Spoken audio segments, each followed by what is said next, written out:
Hey, what's up? Welcome back to the Life Inner Show podcast. I'm Jason Wojo, your host. We got Polish Peter on the line. Today we're going to talk about AI and its influence and how it affects personal development and growth.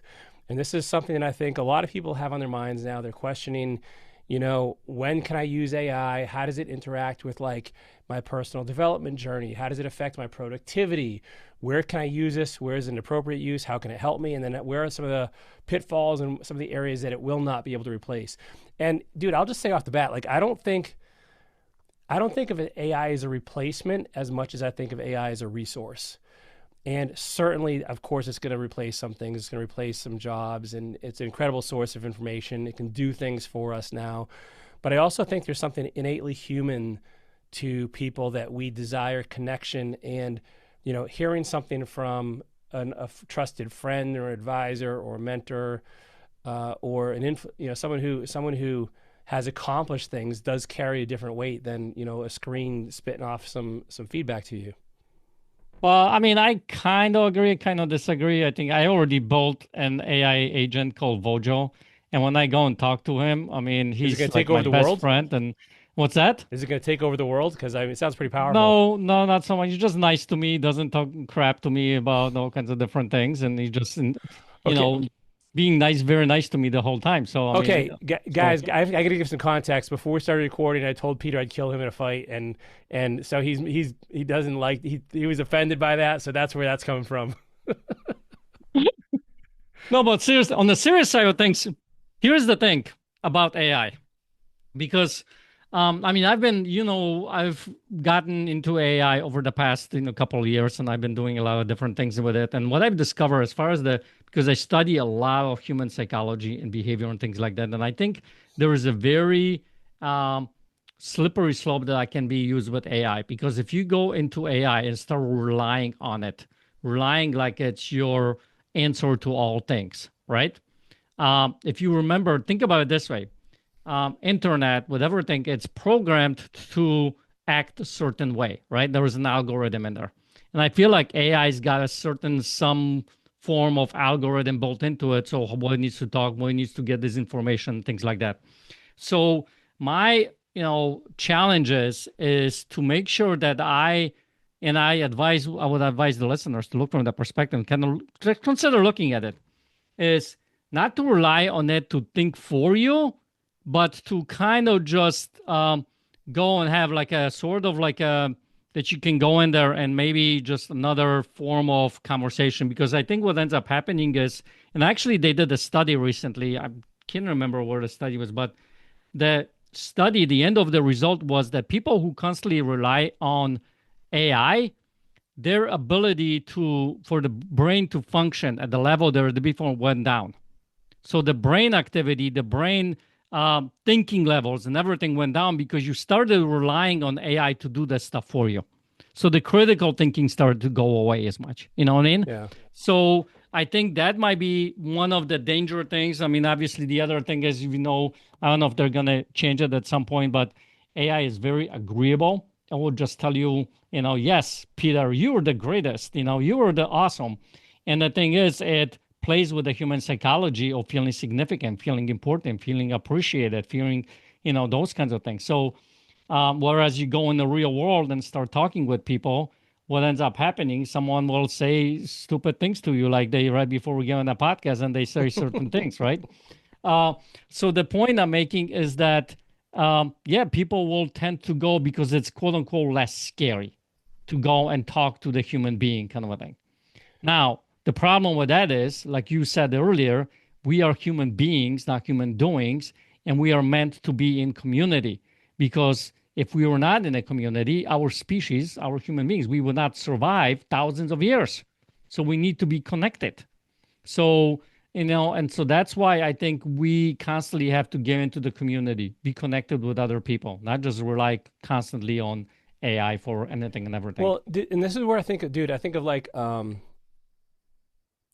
I think we can categorize the different things that AI can do, right? And certainly you can chat with it and it can give you ideas, it can give you information, which by the way, we already had all of that stuff previously. You just had to do the work and it was harder to find those answers. But like if you, AI is Doing by internet?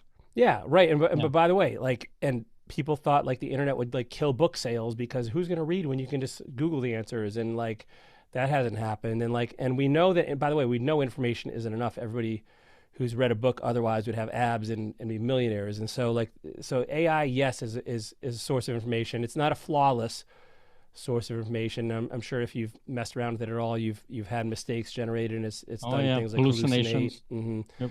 So it does have informational capacity. It also has some like, some applications in terms of getting things done for you. But what I think is something that will withstand AI, which you said is like the human connection. And AI to me excels in areas that do not require a human, and this is, the same thing, like, when I think about, automation, same exact thing. Like it's the things that you can't, that you don't really need a human to do, like, because, a machine can do it for you. But when it comes to connection, when it comes to empathy, when it comes to accountability, even, are you, if you're, whatever it is, Claude, Chat, whatever tool of choice you're using is telling you, hey, you were going to go do this, like, you're just going to close the computer, like, you're just going to close the app, like. And so I do think having someone there to bounce ideas off of and connect with is valuable. And that's not just because we have a coaching and membership program. It's because we need connection as people. We are wired for connection. We are wired for community. And so I do think we may even see a worsening of some of the issues that we already see with mental health that will be exacerbated by the use of AI, because it will just pull us further apart to some extent. And we've kind of seen this a lot, man. And we do, I know I sound like an old person saying this, but you even go back to like before pre-video games. Like, what did you do? You went out in the neighborhood with your neighbors, and you were kids, and you guys played out in the street, and you tossed a ball, and you ran around in the woods, and you rode bikes. And like once video games came, like, then you started kind of like just playing video games, and this is not anti-technology. Please don't take it that way. But we just can't get away from the underlying human need, I think, that sometimes we can neglect when we kind of become consumed with these things. And by the way, dude, I find myself, I'm in AI every day, and I have benefited from it, and I enjoy it, but I don't think it's going to be a replacement for those things. Yeah, but I think it will require you to be very present and intentional with how you use it. You know what I mean? Yeah. Because just like think about it this way, like, I remember when I came here to the United States when I was 14 years old. And when I left Poland, we had two channels on TV. And the second channel was basically like C-SPAN. So we never looked at it. And the first channel, for the majority of the day, it was, the programming was more like old adults kind of a thing, right? We had a cartoon in the evening. On Saturday, we had a long cartoon. The evening cartoon was like for 10 minutes, whatever. You know what I mean? So the programming was there. The TV was there. However, it was not set up to pull me in kind of a thing, right? I come to the United States. I remember the first night I was here, I get in front of the TV because I don't speak any English. My mom goes, just turn the TV, watch something. And to my shock, there was like, I don't know, 100 channels. And there was so much out there and so many things that I could get into and start watching. Even though I didn't speak English, I finally landed on sports. That's a whole another story, because I watch football and I'm like, what is these people doing? That guy's putting his hands between that guy's like, what's the deal there? That's crazy sports. These Americans are crazy, right? Now I know what football works. But anyway, but the point is that now the TV pulls you in, and if you're not intentional, what ends up happening is you start sitting in front of the TV for hours and days and things like that. I did that. You know what I mean? Then became the phone. Then it's the internet. Then it's the phone. Now it's AI, yeah, right? Dude, right. Phones, yep. Yeah, and it keeps evolving, those kinds of things, to keep your attention, because I think we are in the industry that, people were saying there's an AI revolution, robotics revolution that's happening right now. There is like a transition that we're going through, right? And there's always going to be some kind of a next thing. So yes, you want to take advantage of it, but you have to be intentional in order to not, in our case here, what we talk about life on earth, to get you away from your vision. So having that vision written down, that it is very compelling to you and makes you feel like, okay, you know what?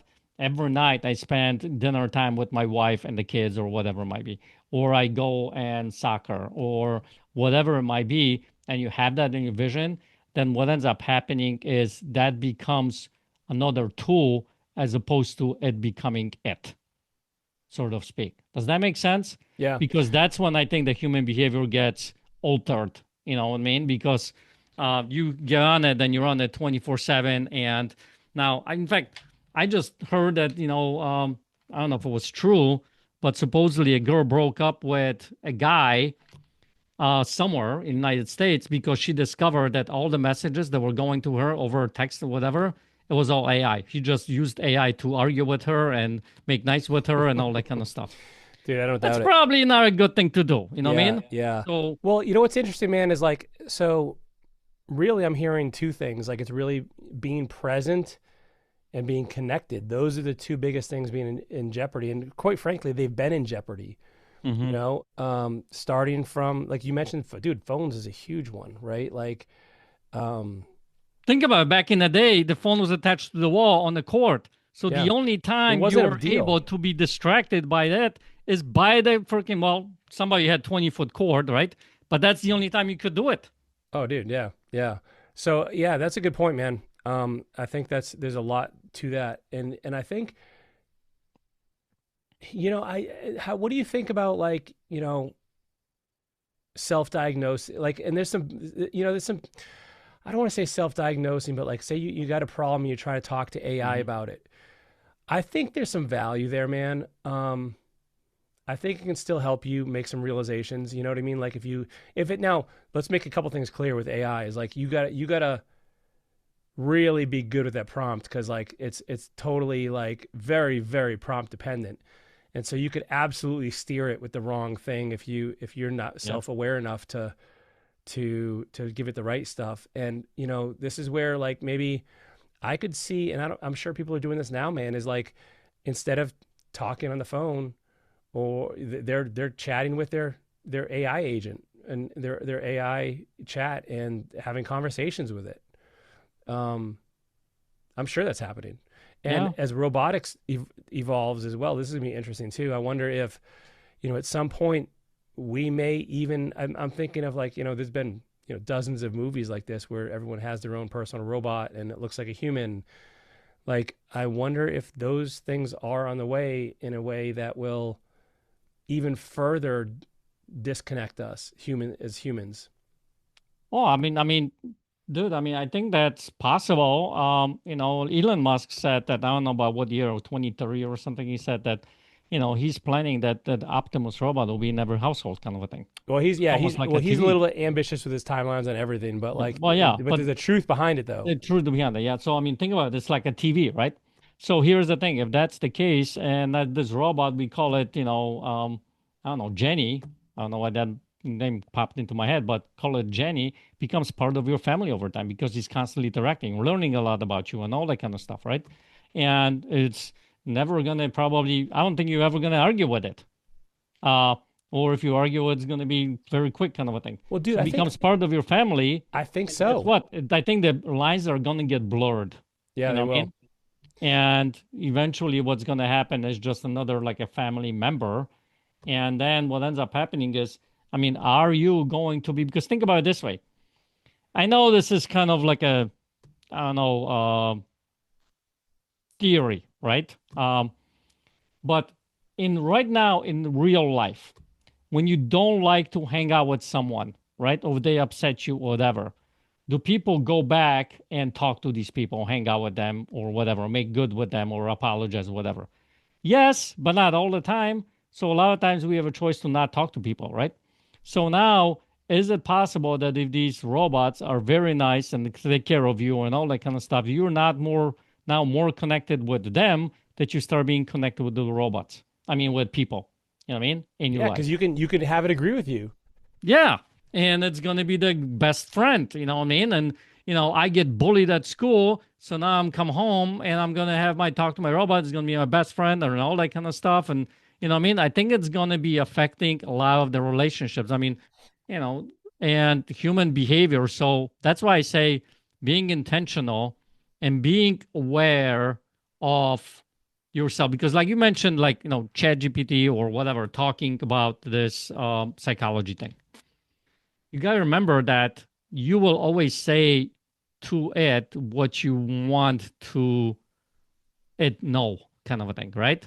um, you might be very, intentional what you say. Well, sometimes people will say some stuff, but anyway.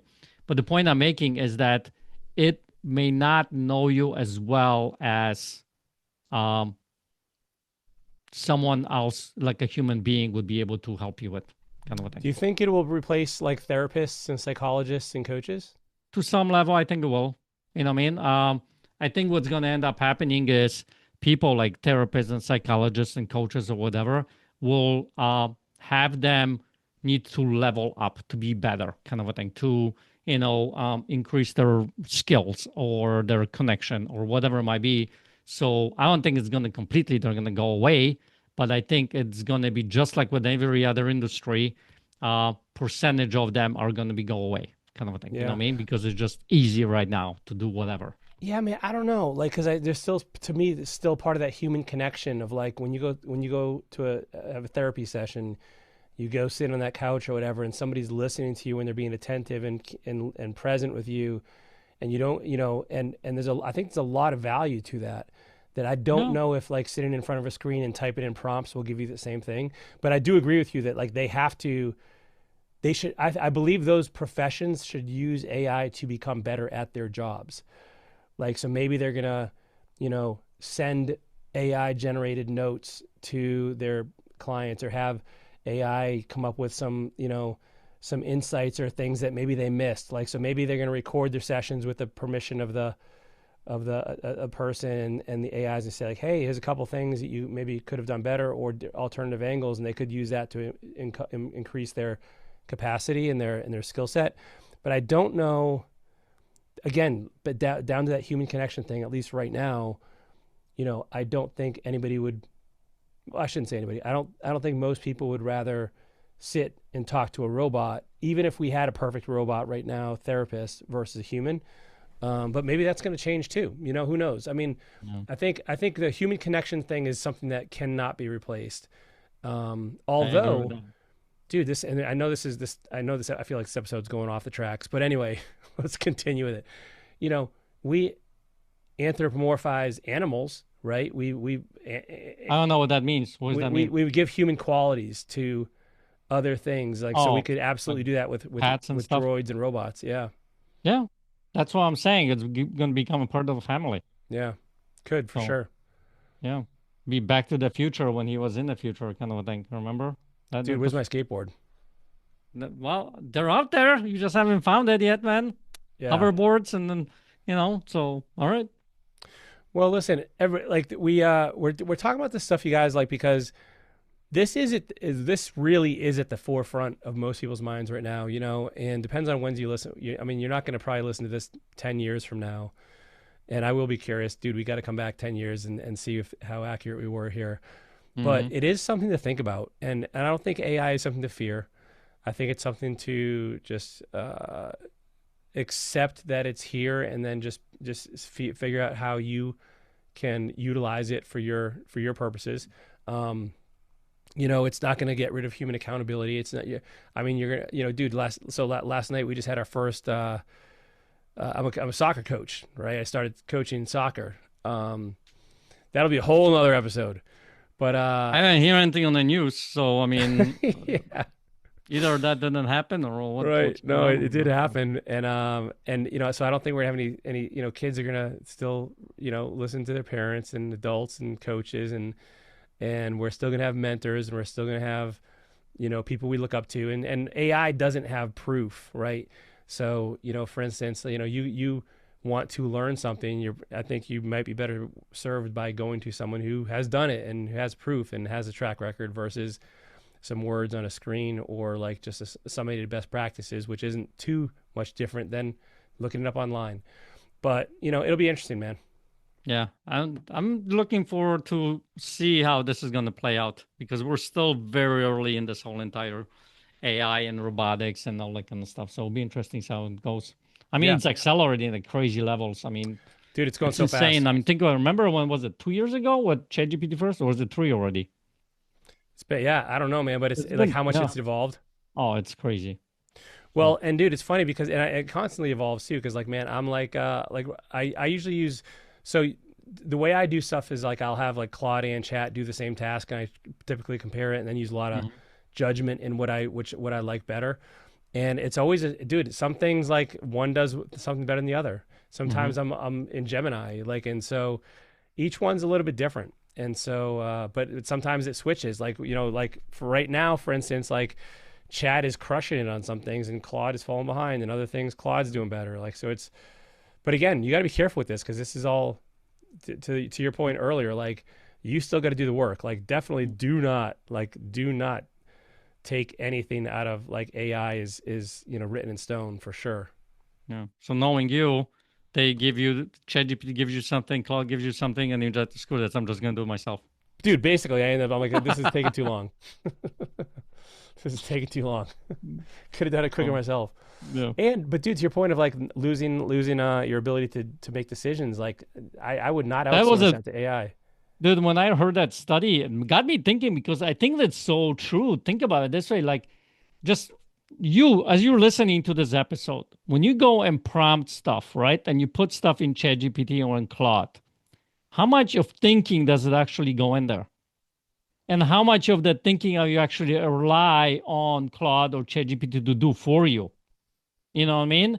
And then when subsequent prompts, are you actually thinking through to like critically to see and evaluate it, how that works, or you go something, well, I'll try again, or this doesn't work, do something different, or give me a different prompt, or whatever it might be, right? It's very kind of a lazy prompts. I mean, think about it. Like, are we getting to that? Because like I've heard this a long time ago, and that plays in my head that as long as you are growing, right?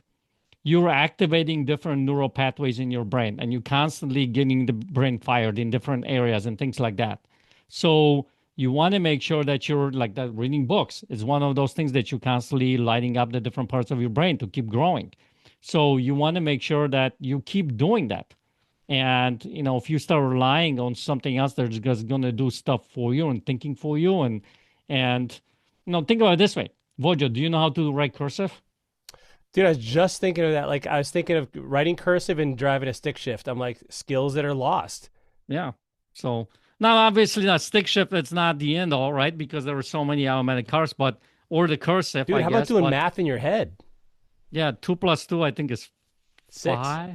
Yeah, something like that. Yeah. Yeah, definitely. Yeah. I mean, yeah, exactly, man. Seriously. These are Like, all think about legit. this. So you go to a restaurant and you figure out a tip for the waitress, what's the 20%? I mean, how do you figure it out? That kind of stuff, you know what I mean? Yeah, So, legit. right. Yep. All right. Well, that was a fun episode. We'll Yeah, see how guys. people come back after this. Listen, if you guys enjoyed this, you want to talk about AI, come on over to our Facebook group. You can find us. Just look up Life in Air. We have a main page, which is our announcements, and we have events coming up. By the way, depending on when you listen to this, we have an event coming up here soon. We'll put the description in the show notes. So check that out. And otherwise, we have a private group as well where there's more interaction and chatter and just discussion around all things life and all things business, including AI. So we will see you guys next week. Have an awesome one.